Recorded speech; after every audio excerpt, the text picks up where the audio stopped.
কাঁচা আম ফুরিয়ে যাওয়ার আগেই বানিয়ে নিন কাঁচা আমের ম্যাঙ্গো বার। এই ম্যাঙ্গো বারটা খাইলেও আফসোস থাকবে, না খাইলেও আফসোস থাকবে। তো আমার কাছে মনে হয় যে আপনি খেয়েই আফসোস পূরণ করুন, কারণ এতটা বেশি ভালো লাগে এই ম্যাঙ্গো বারটা। আপনার কিন্তু অনেক সারা বছরের জন্য সংরক্ষণ করে রাখতে পারেন। অনেকগুলো বানিয়ে আপনি এখনই তৈরি করে নিন, কারণ কাঁচা আমের কিন্তু আর বেশি দিন সময় নেই, যেহেতু এখনই সিজন, তাই এখনই বানিয়ে নেওয়ার আসল সময়। তো আজকে আমি আপনাদের সাথে শেয়ার করবো কাঁচা আমের ম্যাঙ্গো বার কিভাবে তৈরি করে সারা বছরের জন্য সংরক্ষণ করে রাখতে পারেন। চলুন রেসিপিটা শেয়ার করে দিচ্ছি। এখানে আমি নিয়েছি কাঁচা আম। এখানে আমি মোট বড় সাইজে 3টা আম নিয়েছি কাঁচা আম আর কি। তো আমি ছোট ছোট টুকরো করে কেটে নিয়েছি, উপরে প্রথমে ছিলকাটা ছুলিয়ে নিয়েছি আর কি। এভাবে ছোট ছোট কেটে নিলে সেদ্ধ হতে তাড়াতাড়ি সুবিধা হয়, তাই আমি প্রথমে একটু ছোট করে টুকরো করে কেটে নিচ্ছি। এই ম্যাঙ্গো বার খাওয়ার পরে ভাই সবাই যে এত বেশি পছন্দ করেছে, মনে হয়েছে আরো বানাতেই হবে, কারণ এই অল্প ম্যাঙ্গো বার দিয়ে তো বাসায় কারোরই মনে শান্তি লাগবে না, সবারই আফসোস লেগে আছে যে আরো খাওয়া লাগবে। তাই আমি আবারও রিপিট করতে হবে আর কি এই রেসিপিটা আমি যেরকম তৈরি করেছি।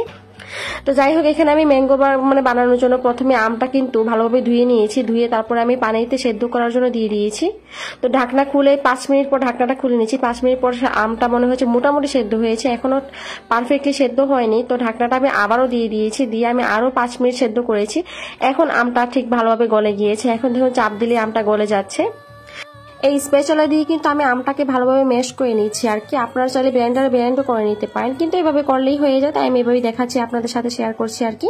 তো এভাবে করার পর আমি একটা ছাঁকনি নিয়েছি বড় সাইজের। এই ছাঁকনি দিয়ে কিন্তু অবশ্যই চেলে নিতে হবে, তাহলে কিন্তু ফ্রেশ পিউরিটা বের হবে আর কি। আপনারা যদি ব্লেন্ডারে ব্লেন্ড করেন তারপরেও কিন্তু ছাঁকতেই হবে আর কি চালনি দিয়ে। তো আমি কিন্তু ফ্রেশ পিউরিটা বের করে নিচ্ছি। তো ফ্রেশ একদমই দেখুন, একদম ফ্রেশ একটা পিউরি বের হয়ে এসেছে। তো এখন এটা আমি একটা প্যানের মধ্যে, যে প্যানের মধ্যে আমি আমটা সেদ্ধ করে রেখেছিলাম আর কি, সেই প্যানে দিয়ে দিচ্ছি। আর দিয়ে দিচ্ছি এখানে আমি হাফ কাপ পরিমাণ চিনি। আর দিয়ে দিচ্ছি আমি চিলি ফ্লেক্স 1 চা চামচ পরিমাণ। আর দিয়ে দিচ্ছি পরিমাণ মতো লবণ। খুব বেশি লবণ দেওয়ার প্রয়োজন নেই, অল্প দিলেই হবে। আর দিয়ে দিচ্ছি আমি সামান্য পরিমাণ ফুড কালার, 2-3 ড্রপস দিলেই হবে। এখন কিন্তু চুলাটা আমি অন করে দিয়েছি। এখন খুব ভালোভাবে সবকিছু একসাথে মিক্স করে নিতে হবে। আর চুলাটা মিডিয়াম টু লো হিটে রেখে জাল করতে হবে।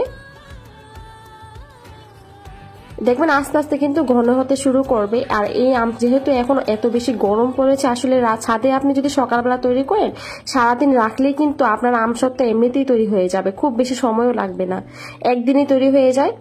তো এখানে আমি একটু ভাজা জিরার গুঁড়া দিয়েছি আর কি, এতে কিন্তু ভালো একটা ফ্লেভার আসে, সেই জন্য দিয়েছি।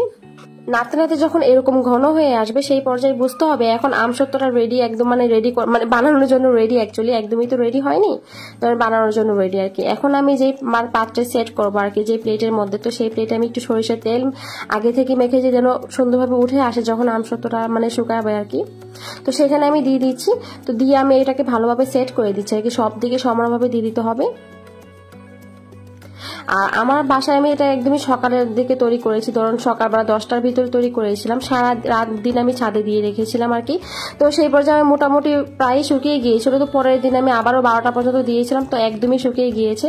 দেখুন এতটা দেখতেই লোভনীয় লাগছে, মনে হচ্ছে না যে এখনই বানিয়ে ফেলি। তাই দেরি না করে আপনারা কিন্তু বানিয়ে নিতে পারেন, আর সারা বছরের জন্য কিন্তু সংরক্ষণ করে রাখতেও পারেন। আর এত বেশি স্বাদও হয়েছিল। তো আশা করছি আমার আজকের এই সহজ রেসিপিটা আপনাদের অনেক বেশি পছন্দ হয়েছে। যদি ভালো লেগে থাকে অবশ্যই কিন্তু লাইক, কমেন্ট আর শেয়ার করতে ভুলবেন না।